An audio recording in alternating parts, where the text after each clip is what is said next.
कहानी को पूरा समझने के लिए कहानी के पिछले सभी भागों को ज़रूर देखें। उसका लिंक मैं आप लोगों को डिस्क्रिप्शन बॉक्स में दे दूँगी और साथ में कमेंट बॉक्स में पिन भी कर दूँगी, तो आप वहाँ से भी जाकर देख सकते हैं। अग्निवीर की आंखों में जैसे पूरा आसमान उतर आया था। खुशी इतनी सच्ची, इतनी बेकाबू थी कि उसे शब्दों में बांधना मुश्किल था। उसने ईसा का चेहरा दोनों हथेलियों में थाम लिया, उसके माथे को बार बार चूमा, फिर कांपती सांसों के साथ घुटनों के बल नीचे बैठ गया।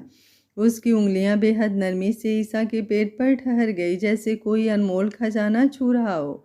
उसने झुककर वहां भी प्यार से चुम्बन रखा, आंखें बंद कर ली और धीमे से फुसफुसाया, हेलो मेरे छोटे से चमत्कार, मैं तुम्हारा पापा हूँ, जल्दी मत आना, पहले मम्मा को ज़्यादा तंग मत करना। उसकी आवाज़ में ऐसी मासूमियत थी कि ईसा हंसते हंसते रो पड़ी। उसकी हंसी में सुकून था, आंखों में चमक थी और दिल में वो गहरा सुकून जो सिर्फ अपनापन देता है। अग्निवीर बार बार उसका चेहरा देखता, फिर पेट, फिर उसकी आंखें, जैसे यकीन ही ना हो रहा हो कि ये सब सच है, वो पापा बनने वाला है। अचानक उसके चेहरे पर हल्की चिंता उतर आई। कल हम डॉक्टर के पास चलेंगे, मैं अभी अपॉइंटमेंट ले लेता हूँ बेस्ट गाइनोकोलॉजिस्ट से, कोई रिस्क नहीं। उसने तुरंत फ़ोन उठाया। ईसा ने मुस्कुराते हुए उसका हाथ पकड़ लिया, फ़ोन धीरे से नीचे कर दिया। मुझे कुछ नहीं हुआ है, मैं ठीक हूँ, कल चलते हैं, ज़रूर चलेंगे, पर अभी नहीं। अभी आप इतने परेशान मत होइए, आज की रात मैं बस आपकी बाहों में रहना चाहती हूँ, बस ऐसे ही। उसकी आवाज़ धीमी थी पर उसमें भरोसा था। अग्निवीर ने उसे देखा, गहराई से, पूरे मन से, फिर अचानक उसे अपनी बाहों में उठा लिया। ईसा हल्की सी चीखी, फिर खिलखिलाकर हंस पड़ी।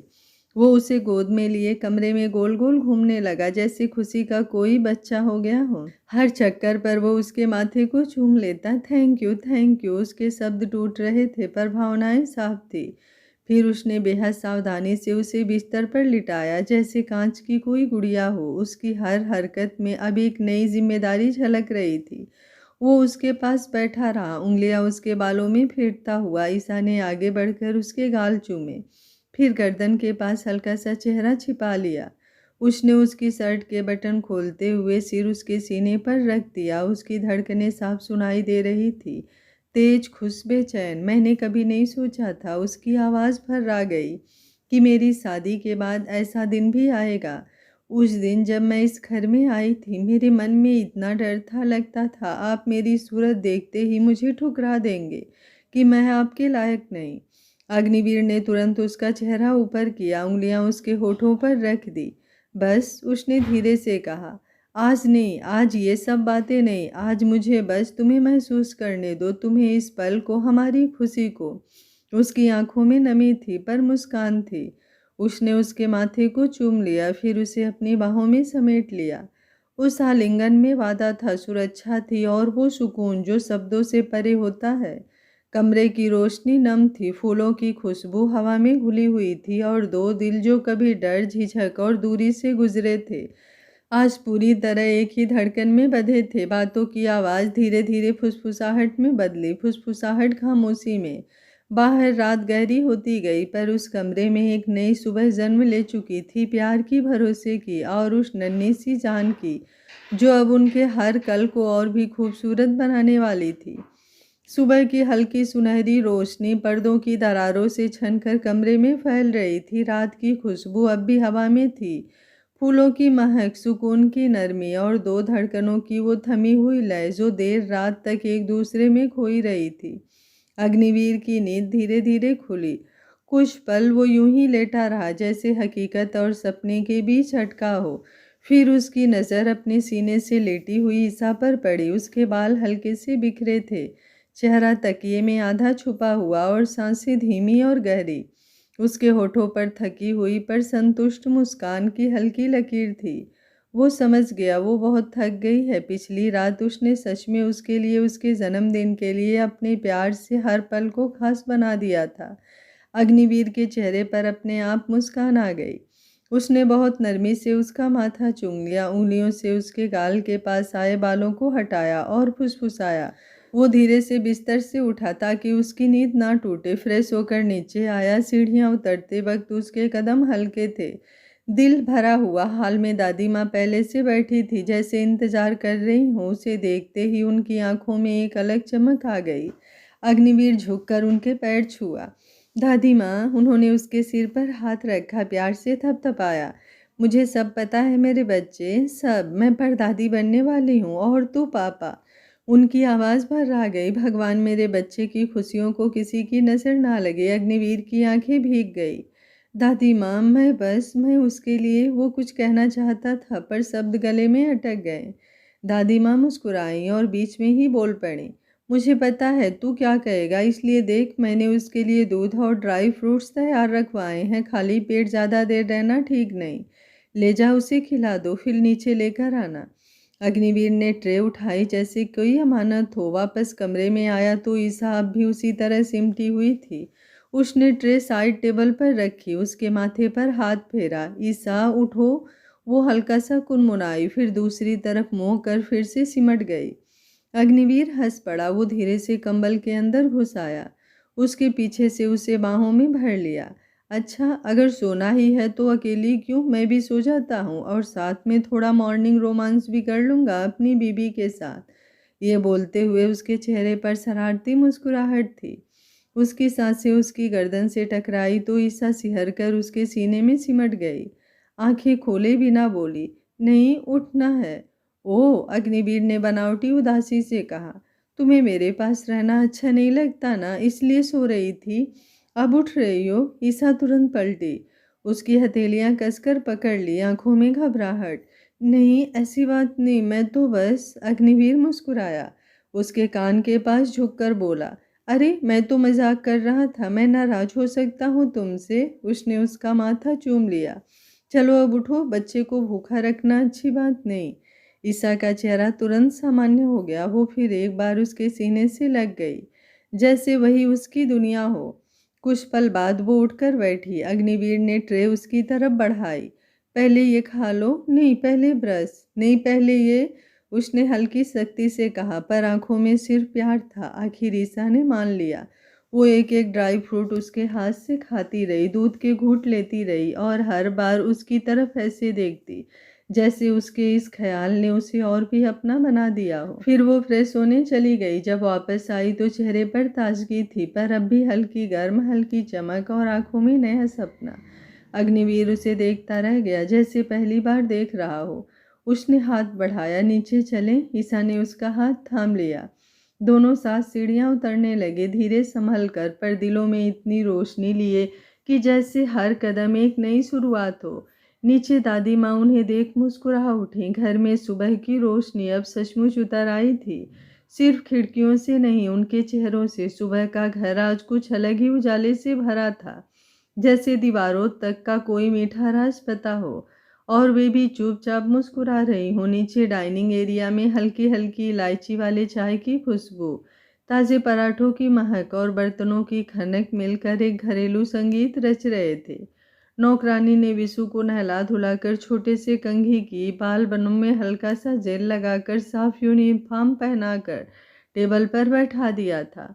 वो कुर्सी पर ठीक से बैठा भी नहीं था, पैर हवा में झूल रहे थे। एक हाथ में ब्रेड का टुकड़ा, दूसरे हाथ में प्लेट में रखी आलू की सब्जी को ऐसे छू रहा था जैसे कोई बहुत बड़ा काम कर रहा हो।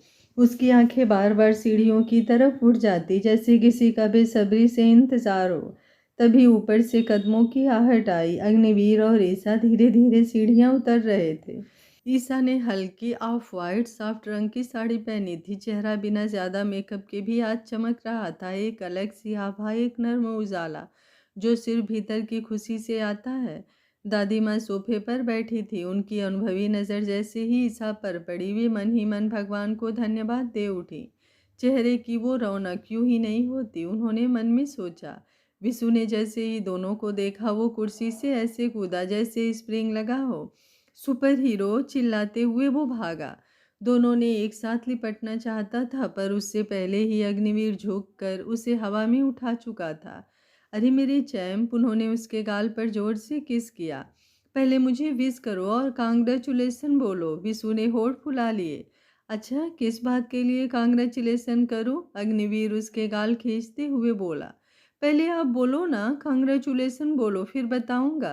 अग्निवीर हंस पड़ा, उसके गाल हल्के से खींचे। Okay okay, congratulation my little champ. अब बताओ। विशु ने सीना चौड़ा किया, आवाज में गर्व। मैं मामा बनने वाला हूँ। एक पल को अग्निवीर ने उसे देखा, फिर खिलखिलाकर हंस पड़ा।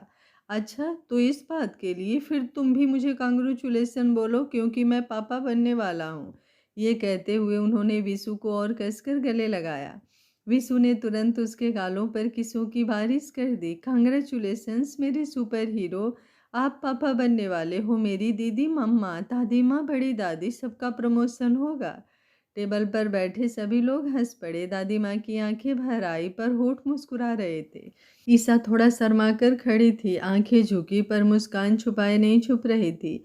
अग्निवीर ने उसे देखा, उस नज़र में शरारत भी थी, अपनापन भी, और एक जिम्मेदार नरमी भी। चलो, अब मेरे चंप को स्कूल भी जाना है, उन्होंने कहा। विशु ने सिर हिलाया।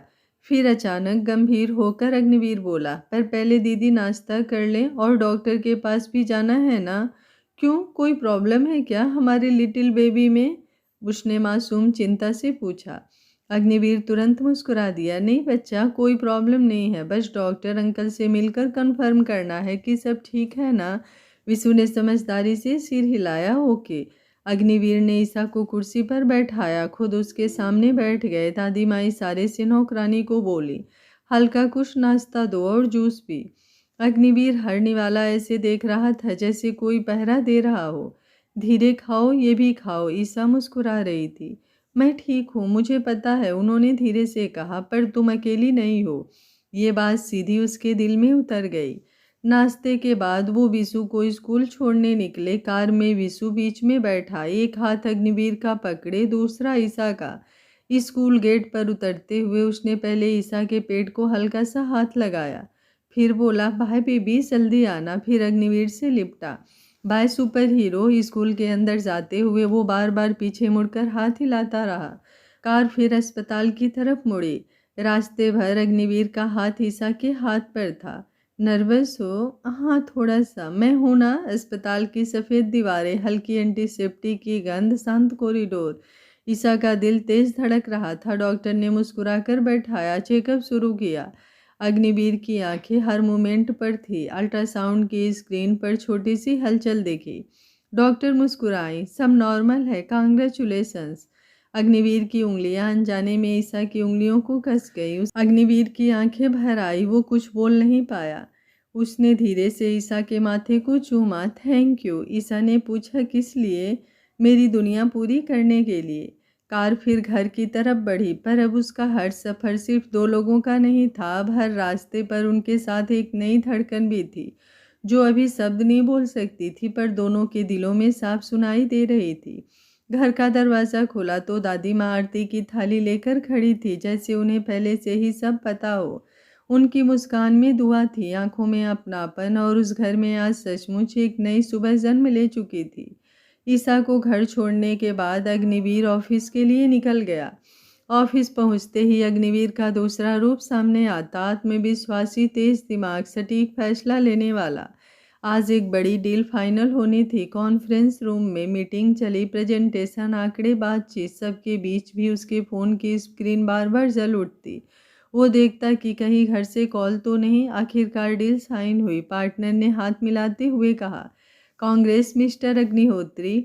उसके चेहरे पर संतोष की हल्की मुस्कान आई, पर सबसे पहले उसके मन में यही ख्याल आया, ये खुशखबरी घर जाकर ईसा को बताऊंगा। मीटिंग खत्म होते ही बाहर नेहा खड़ी थी। आज उसके चेहरे पर पहले जैसी तीखी झलक नहीं, बल्कि अपनापन था। उसने मुस्कुराकर कहा, कांग्रेस, और एक और बात के लिए भी कांग्रेस। अग्निवीर ने हल्की हैरानी से देखा, फिर समझ गया। थैंक यू, उसने शांत स्वर में कहा। नेहा बोली, तुम्हारी दुनिया सच में बहुत खूबसूरत है, उसे संभाल कर रखना। अग्निवीर की नज़रों में गर्व था। वो मेरी ताकत है। ऑफिस के काम निपटा कर जब वो घर लौटा तो शाम ढल रही थी। घर के अंदर घुसते ही उसे सुकून की वो महक महसूस हुई जो सिर्फ घर दे सकता है। हाल में दादी माँ माला जप रही थी, पास में ईसा बैठी थी और विशु स्कूल की कॉपी दिखा रहा था।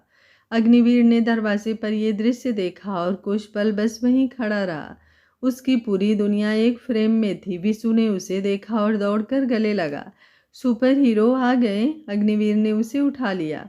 आपको पता है सुपर हीरो, कल मेरे स्कूल में चिल्ड्रन डे सेलिब्रेशन है। मैं डांस और स्पीच में पार्टिसिपेट किया हूँ। पेरेंट्स को बुलाया गया है। ये देखिए, आप दोनों के लिए इनविटेशन कार्ड भी मिला है। अग्निवीर विशु के गाल को चूमते हुए बोला, वेरी गुड मेरे लिटिल चैम्प। हर एक्टिविटीज पार्टिसिपेट करना मेरे बच्चे। और मैं तो कल नहीं जा पाऊंगा, मेरी एक ज़रूरी मीटिंग है। लेकिन तुम्हें और तुम्हारी दी को स्कूल जरूर छोड़ दूंगा और बाद में तुम दोनों को ड्राइवर ले आएगा। ये बोलते हुए फिर उसकी नज़र ईसा पर गई। वो हल्की हल्की थकी हुई ज़रूर लग रही थी, पर मुस्कान वही थी। वो उसके पास बैठ गया। कैसा लग रहा है? ईसा ने धीमे से कहा। अब ठीक हूँ। उसने बिना कुछ कहे उसका हाथ थाम लिया। उस स्पर्श में वादा था, भरोसा था और वो अनकहा डर भी, कि अब उसे और ज़्यादा संभालना है। दादी माँ ने तीनों को देखते हुए मन ही मन भगवान को धन्यवाद दिया। घर में हंसी थी, अपनापन था और हर नज़र में एक दूसरे के लिए वो अतिरिक्त ख्याल जो रिश्तों को मजबूत बनाता है। बाहर दुनिया अपनी रफ्तार से भाग रही थी, पर इस घर की दीवारों के भीतर समय जैसे थोड़ा धीमा चल रहा था, ताकि हर पल को जिया जा सके, महसूस किया जा सके, संजोया जा सके। सुबह की हल्की हल्की सुनहरी धूप पर्दों की झिर्रियों से छनकर कमरे में ऐसे उतर रही थी मानो किसी ने आकाश से रेशमी उजाला टपका दिया हो। और उसी उजाले में इस आईने के सामने खड़ी थी। काले रंग की साड़ी उसकी बॉडी पर ऐसे सिमट रही थी जैसे रात का आसमान चांदनी को ओढ़े खड़ा हो। साड़ी की पतली सुनहरी बार्डर उसकी नर्म त्वचा को और निखार रही थी।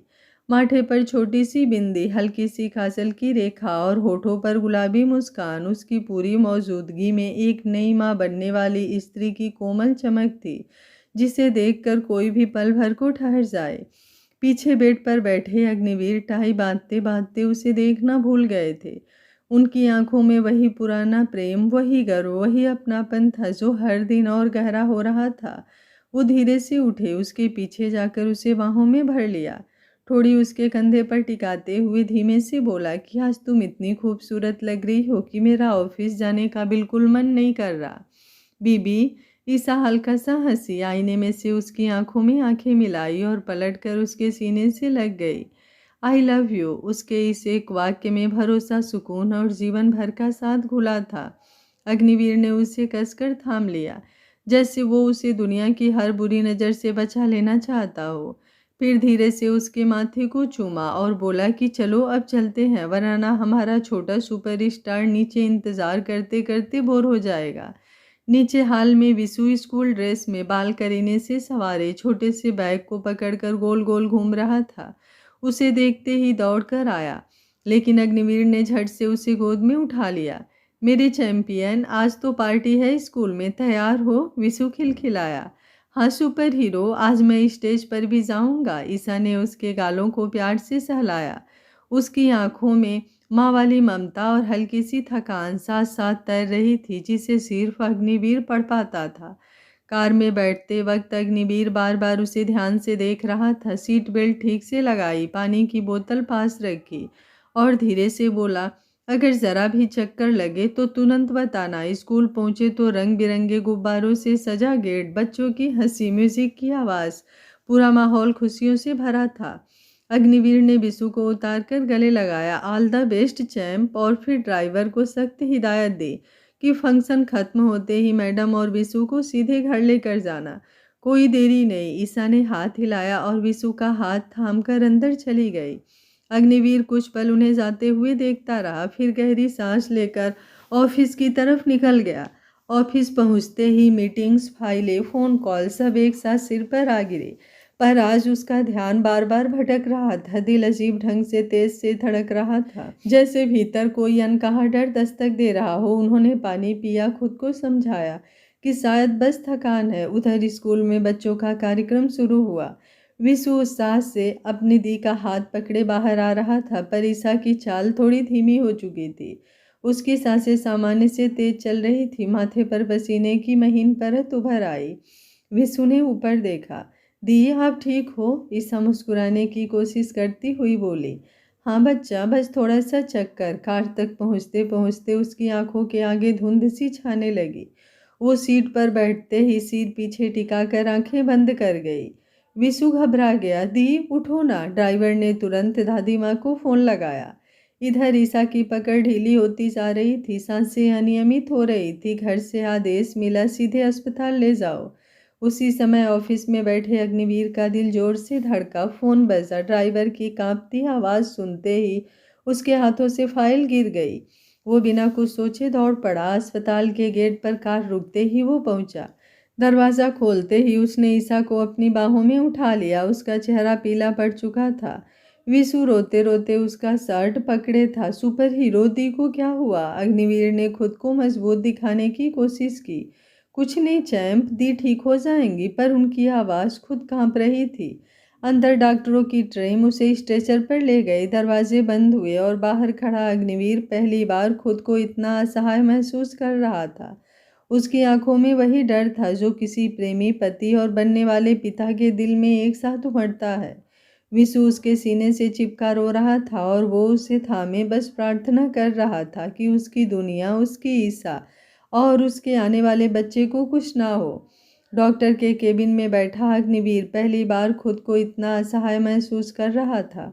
उसकी उंगलियां आपस में इतनी कसकर फंसी थी कि पोर सफ़ेद पड़ गए थे। डॉक्टर की आवाज़ शांत थी, पर हर शब्द उसके सीने पर हथौड़े जैसा गिर रहा था। उन्होंने फाइल बंद करते हुए धीमे स्वर में कहा, देखिए घबराइए मत, अभी अभी स्थिति कंट्रोल में है। लेकिन ईसा की यूट्रस सामान्य से कमज़ोर है, उतनी मजबूत नहीं है जितनी इस समय होनी चाहिए। साथ ही हल्का लो लाइंग प्रेशर भी दिख रहा है। इसका मतलब है कि शुरुआती महीनों में बहुत ज़्यादा सावधानी रखनी होगी। ज़्यादा चलना, सीढ़ियाँ चढ़ना, थकान, स्ट्रेस सब रिस्क बढ़ा सकते हैं। अगर ध्यान नहीं रखा गया तो ब्लीडिंग, तेज़ दर्द और इसलिए मैं सख्त बेड रेस्ट लिख रहा हूँ। दवाइयाँ रहेंगी, नियमित चेकअप होगा और सबसे ज़रूरी, उसे किसी भी तरह का मानसिक झटका नहीं लगना चाहिए। उन्हें डराइए मत, बस प्यार और सुकून दीजिए, बाकी हम संभाल लेंगे। अग्निवीर के कानों में बस एक ही शब्द गूंज रहा था, कमज़ोर, जैसे उसकी खुशियों पर अचानक कोई साया आ गया हो। वही तो उसने पहली बार अपने आने वाले बच्चे का सपना खुली आंखों से देखना शुरू किया था। अभी तो वो हर पल मुस्कुरा रहा था, फिर ये कैसी परीक्षा। उसकी सांसें तेज हो गई, सीना ऊपर नीचे उठने लगा। डॉक्टर ने उसके कंधे पर हाथ रखकर कहा, आप मजबूत रहेंगे तभी तो वो मजबूत रहेंगी, याद रखिए। सावधानी इलाज से बड़ी होती है। बाहर आकर उसने खुद को संभाला, चेहरा सामान्य किया। कमरे में गया तो ईसा मुस्कुरा रही थी। उसे देखकर दिल फिर कांपा, इतनी मासूम, इतनी बेखबर। उसने उसका हाथ पकड़ा, चलें घर, बस थोड़ी कमजोरी है, आराम करना है। ईसा ने सिर हिलाया। उसे क्या पता, उसके हर कदम अब नाप कर रखे जाएंगे। घर पहुंचते ही दादी माँ हाल में टहल रही थी, चेहरे पर चिंता साफ झलक रही थी। गाड़ी रुकते ही वो लगभग भागते हुए बाहर आई। ईसा को देखते ही उसके गाल दोनों हथेलिये में भर लिए। लाडो, क्या हो गया था? सुबह तो बिल्कुल ठीक थी। अग्निवीर ने तुरंत मुस्कान ओढ़ी। कुछ नहीं दादी, बस कमजोरी है, डॉक्टर ने आराम करने को बोला है, आप टेंशन मत लो दादी माँ। दादी माँ ने माथा चूमा। भगवान सब ठीक करेगा। उसी वक्त अग्निवीर ने आवाज़ दी, नीचे वाला गेस्ट रूम तुरंत तैयार करो। मेरा और ईसा का कमरा अब नीचे होगा, ऊपर का सारा सामान नीचे शिफ्ट कर दो। सीढ़ियाँ अब नहीं चढ़नी। दादी माँ तुरंत एक्टिव हो गई। तब तक अग्निवीर ने ईसा को दादी माँ के कमरे में आराम से लिटा दिया, तकिया ठीक किए, पानी पास रखा, फिर दादी माँ को इशारे से बाहर बुलाया। आवाज़ धीमी थी, दादी माँ, उसकी यूट्रस कमज़ोर है, डॉक्टर ने सख्त बेड रेस्ट बोला है, बहुत ध्यान रखना होगा। दादी माँ की आंखें भर आई, पर आवाज़ मजबूत रही, कोई बात नहीं बेटा, सब ठीक होगा, भगवान पर भरोसा रखो, कान्हा जी पर, हम हैं ना। बस उसी पल से अग्निवीर बदल गया, जैसे पति नहीं पहरेदार बन गया हो। वो खुद किचन में खड़ा होकर खिचड़ी, सूप, दूध की टाइमिंग पूछता। नौकर उसे वहां देखकर ही पिघल जाते, साहब आप रहने दीजिए, हम बना लेंगे। पर वो खुद देखता, खुद ट्रे उठाता, खुद दवा देता। ईसा हर बार हैरान होती, इतना क्यों कर रहे हो? मैं ठीक हूँ। और वो बस उसके बाल सहला देता, तुम ठीक रहो, बाकी दुनिया में देख लूंगा। अग्निवीर के भीतर डर और खुशी अजीब तरह से साथ रहने लगी थी। एक तरफ आने वाले बच्चे की कल्पना, दूसरी तरफ हर पल ये ख्याल कि जरा सी चूक भारी ना पड़ जाए। उसने ऑफिस जाना लगभग बंद कर दिया। स्टडी रूम मिनी ऑफिस बन गया, पर असली पोस्टिंग उसके दिल की थी, ईसा के पास। कभी वो उसके पेट पर हाथ रखकर धीमे से कहता, पापा यही है, तुम बस मजबूत रहना।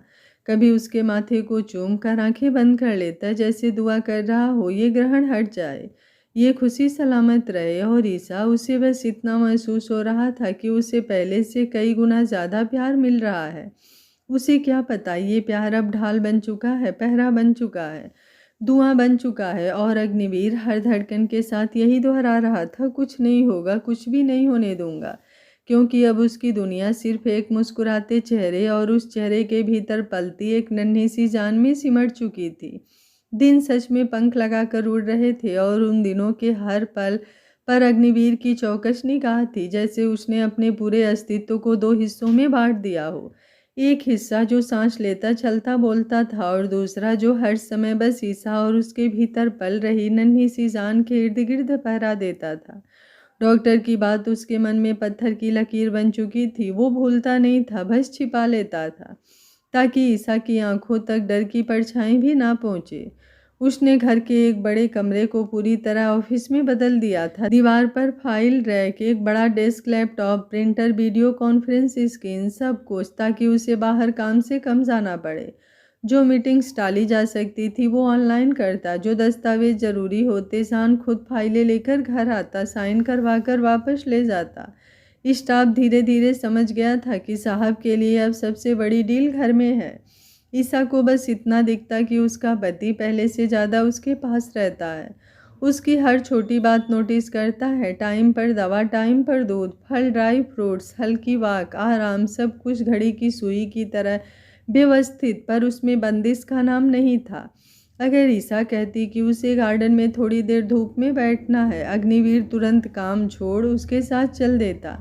कुर्सी खुद खींच कर बैठाता, पैरों के नीचे छोटा स्टूल रख देता, फिर वहीं बैठकर फ़ोन पर काम करता। पर नज़र उस पर, धीरे धीरे उसके चेहरे पर प्रेगनेंसी का नूर और भी ज़्यादा गहरा होने लगा। चाल थोड़ी धीमी पर मुस्कान भरी हुई। दादी माँ अक्सर उसे देखते हुए मन में दुआ करती और अग्निवीर को देखते हुए सोचती, ये लड़का अब सच में पिता बनने वाला है। पहले जिम्मेदार था, अब भावनाओं से भरा जिम्मेदार हो गया है। महीनों की सावधानी, दवाइयाँ, चेकअप, आराम, सब मिलकर अपना असर दिखा रहे थे। शुरुआती डर धीरे धीरे दिनचर्या में घुल गया, इतना कि कई बार अग्निवीर खुद को समझाता सब ठीक चल रहा है, डॉक्टर खुश है, रिपोर्ट्स स्थिर है। और इसी संतुलन में कब 9वां महीना दस्तक दे गया, उन्हें एहसास ही नहीं हुआ। उस दिन सुबह वो ईसा को चेकअप के लिए लेकर गया था। कार में हमेशा की तरह उसने सीट पीछे करवाई, थोड़ा कुशन कमर के पीछे लगाया, सीट बेल्ट एडजस्ट की, फिर खुद ड्राइव करने के बजाय ड्राइवर को चलाने दिया, ताकि वो ईसा का हाथ थाम बैठ सके। अस्पताल पहुंचकर वो हर बार की तरह औपचारिक शांत था, पर अंदर वही पुरानी हलचल। डॉक्टर ने जांच के बाद मुस्कुराकर कहा, गुड प्रोसेस, अब हम फाइनल स्टेज में हैं, कभी भी लेबर पेन शुरू हो सकता है। हम नॉर्मल डिलीवरी की कोशिश करेंगे, लेकिन आपको तैयार रहना होगा। अगर बेबी या माँ पर स्ट्रेस दिखा तो सिजेरियन करना पड़ेगा। ईसा ने डॉक्टर की तरफ देखा, फिर अग्निवीर की तरफ। उसकी उंगलियां उसकी उंगलियों में खस गई। उसने हल्की मुस्कान देकर कहा, जो भी सेफ हो वही कीजिए। बाहर निकलते ही अग्निवीर ने गहरी सांस ली, जैसे अंतिम रेस की स्टार्ट लाइन दिख गई हो। कार में बैठते ही उसने ईसा के माथे को चूमा। बस अब हमारा बेबी आने ही वाला है। ईसा ने सिर उसके कंधे पर रख दिया। डर लग रहा है? थोड़ा सा। वो तुरंत उसके बालों में हाथ फेरते हुए बोला, डर मुझे दे दो, तुम बस मुस्कुराओ। घर पहुंचकर दादी माँ ने नज़र उतारी, भी सूझ हलता हुआ आया।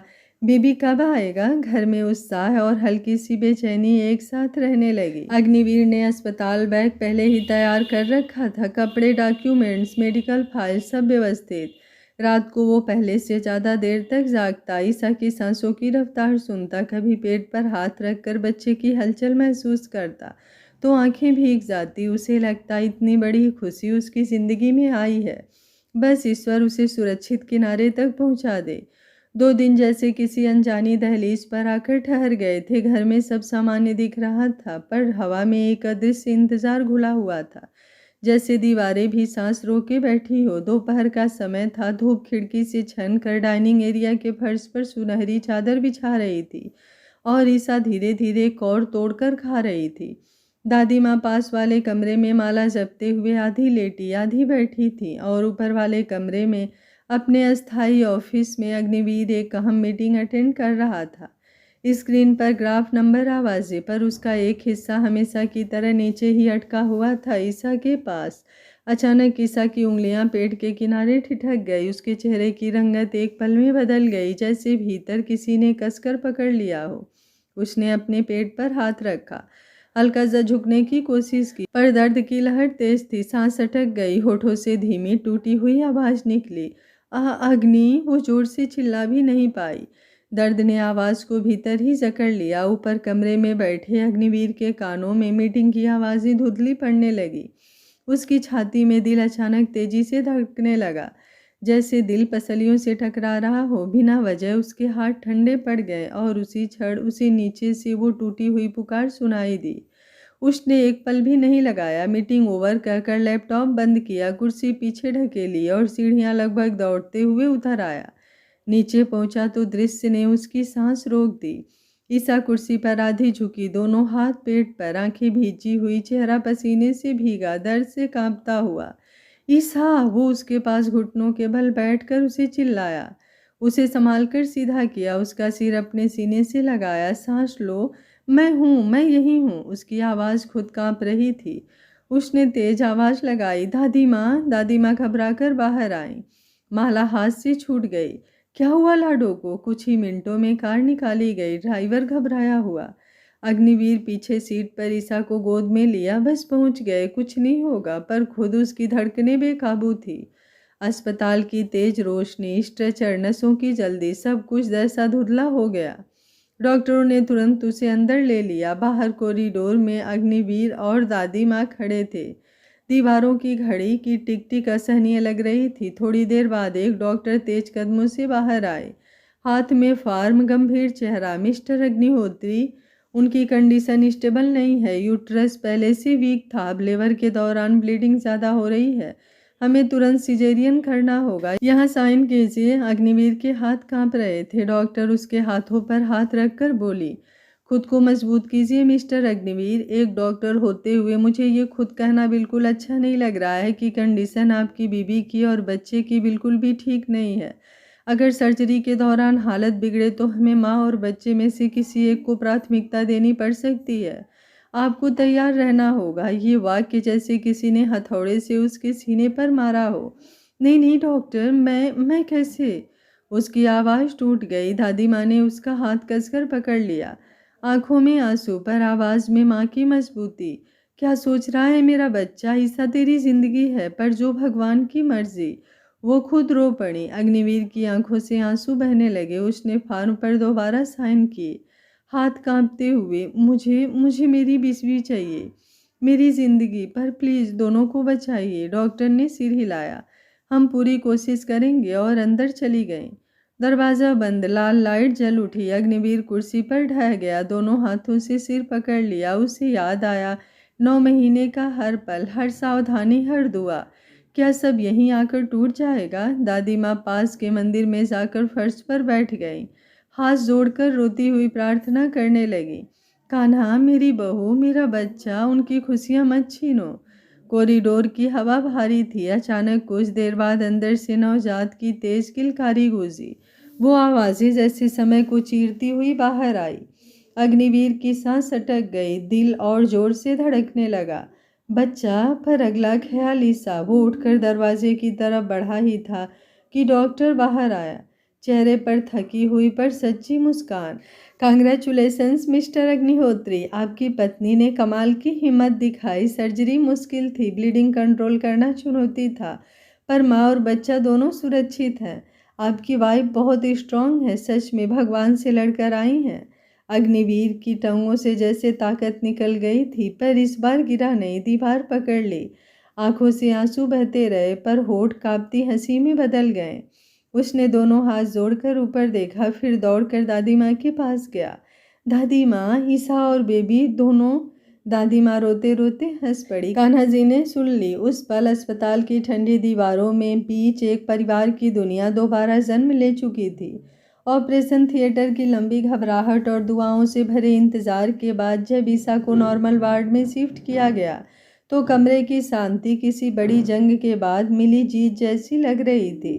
उसके चेहरे पर दर्द की लकीरों के बीच एक बहुत ही कोमल सी मुस्कान थी, जैसे उसने सब सहकर अपनी दुनिया बचा ली हो। तभी नर्स उसकी ओर बढ़ी, बाहों में लिपटा नन्हा सा गुलाबी बच्चा। आपकी बेटी। ये सुनते ही अग्निवीर के हाथ खुद ब खुद आगे बढ़े, मगर उंगलियां कांप रही थी। उसने अपनी बेटी को ऐसे थामा जैसे कोई टूटता तारा हथेली पर आ गिरा हो। बहुत सावधानी से, बहुत श्रद्धा से। बच्ची का चेहरा छोटा सा, बंद आंखें, हल्की सी हरकत। अग्निवीर की सांस भर आई, होठ कांपे। मेरी बेटी। उसकी आवाज़ फुसफुसाहट में खो गई। दादी माँ ने बच्ची को सीने से लगाया, आंखें भर आई। मेरे घर लक्ष्मी आई है। उनके शब्दों में गर्व, राहत और भगवान के लिए आभार सब था। अग्निवीर फिर ईसा के पास आया, उसके सिरहाने बैठा और बहुत धीरे से उसका माथा चूम लिया। थैंक यू, बस इतना ही कह पाया। कुछ दिन बाद घर लौटने का दिन आया। कार में ईसा की गोद में बच्ची, पास बैठा अग्निवीर, आगे दादी माँ। तीनों के बीच अब एक नई धड़कन थी जिसने उनके रिश्तों को और गहरा कर दिया था। घर के दरवाजे पर फूलों की सजावट, रंगोली और दीपक सजे थे। अंदर प्रवेश करते ही दादी माँ ने आरती उतारी। स्वागत है मेरी लाडो का अपनी बेटी के साथ। ईसा की आंखें फिर भर आई। हाल में विशु उछलता कूदता इधर उधर भाग रहा था। अब उस घर में सिर्फ लोग नहीं थी, एक नन्ही जिंदगी थी जिसके इर्द गिर्द सबके दिल धड़क रहे थे। रात को बच्ची को उस छोटे से पालने में सुलाया गया। हल्की रोशनी से उसका चेहरा चांद के टुकड़े जैसा लग रहा था। ईसा तकिए से टेक लगाए उसे देख रही थी। चेहरे पर थकान थी, पर आंखों में माँ बनने की चमक। अग्निवीर दरवाजे के पास खड़ा ये दृश्य देखता रहा। उसकी पत्नी, उसकी बेटी, उसका घर। वो धीरे से बोला, अब हमारा परिवार पूरा हुआ। पीछे खड़ी दादी माँ मुस्कुराई। पूरा ही नहीं, भरा पूरा। बाहर से आती हवा ने पर्दे हिलाए। मंदिर की घंटी हल्के से बची। उस घर में अब सिर्फ रोशनी ही नहीं, एक नई उम्मीद बस गई थी। दर्द, डर और संघर्ष के बाद मिली ये नन्ही मुस्कान उनके हर कल को उजाला देने वाली थी। और उस रात सबने जाना कि जिंदगी की सबसे बड़ी खुशी वही होती है जिसे पाने के लिए दिल पूरी तरह धुआं बन जाए। आज कहानी का लास्ट पार्ट है। कमेंट करने में आप लोग कंजूसी बिल्कुल मत कीजिएगा कि ये छोटी सी प्यारी सी कहानी आप लोगों को कैसी लगी। अगर वीडियो पसंद आता है तो वीडियो को एक लाइक ज़रूर करिएगा। Thank you for watching. मिलते हैं अगली किसी और कहानी के साथ। तब तक स्वस्थ रहिए, मस्त रहिए, अपना ख्याल रखते रहिए।